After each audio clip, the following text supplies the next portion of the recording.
Bonjour Alix, bonjour Marco, madame, monsieur, bonjour. Merci de nous rejoindre dans ce premier point de l'actualité. Le ministre de l'Intérieur espagnol a rencontré hier le vice-président ivoirien. Fernando Grande, Marlaska Gomez et Daniel Cablon-Duncan ont parlé du renforcement des liens d'amitié et de coopération entre leurs deux pays, notamment dans les domaines de la migration et de la sécurité.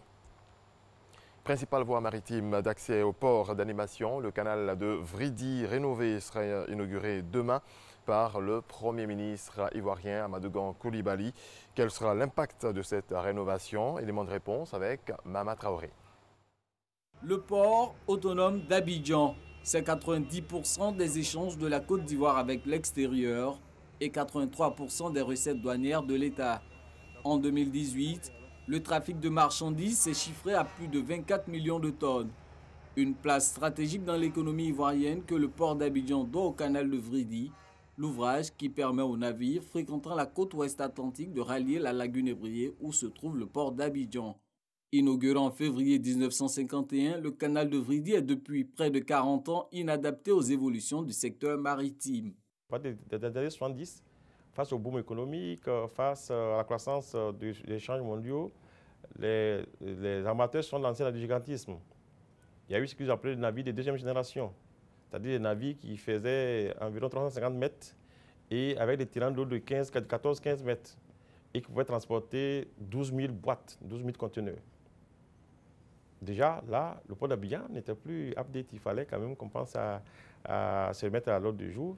Se remettre à niveau. En 2015, le gouvernement va ainsi lancer les travaux d'élargissement et d'approfondissement de la passe d'entrée du canal de Vridi. Objectif, permettre au port d'Abidjan d'être à nouveau capable d'accueillir les plus grands navires. Les travaux vont s'achever en 2019, coût 130 milliards de francs CFA. Le canal a été dimensionné pour recevoir des navires de deuxième génération, c'est-à-dire des navires qui font jusqu'à 350 mètres de long, avec des tirants d'eau de 15-16 mètres. Mais nous, on a opté pour faire des tirants d'eau de 16 mètres pour anticiper un peu sur le futur. Le canal aujourd'hui, qui sera inauguré, devrait nous faire vivre 150 ans au moins.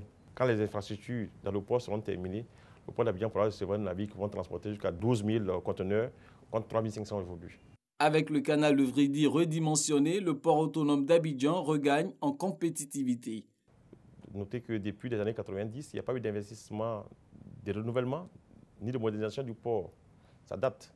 En temps, les ports à côté ont fait des investissements qui nous ont rattrapés, disons, qui n'avancent pas, reculent entre guillemets, parce que les autres sont venus aujourd'hui, ils ont fait des investissements qui font qu'en termes d'infrastructures, ils ont des infrastructures de qualité meilleures que les nôtres.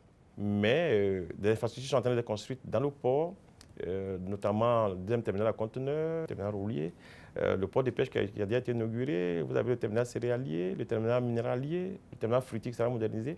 Toutes ces infrastructures mises en place avec le canal de Vridi élargi tel qu'il est, le port d'Abidjan reprend sa place naturelle de premier de la côte ouest africaine et mieux, nous ambitionnons par ces installations-là, par ces infrastructures, d'être un port principal sur la façade atlantique d'Afrique, en Tanger, au Maroc et au Cap en Afrique du Sud. L'inauguration du canal de Vridi élargi et approfondi aura lieu ce jeudi 21 février en présence du Premier ministre Amadou Coulibaly. L'agence foncière rurale AFOR est à nouveau en conclave.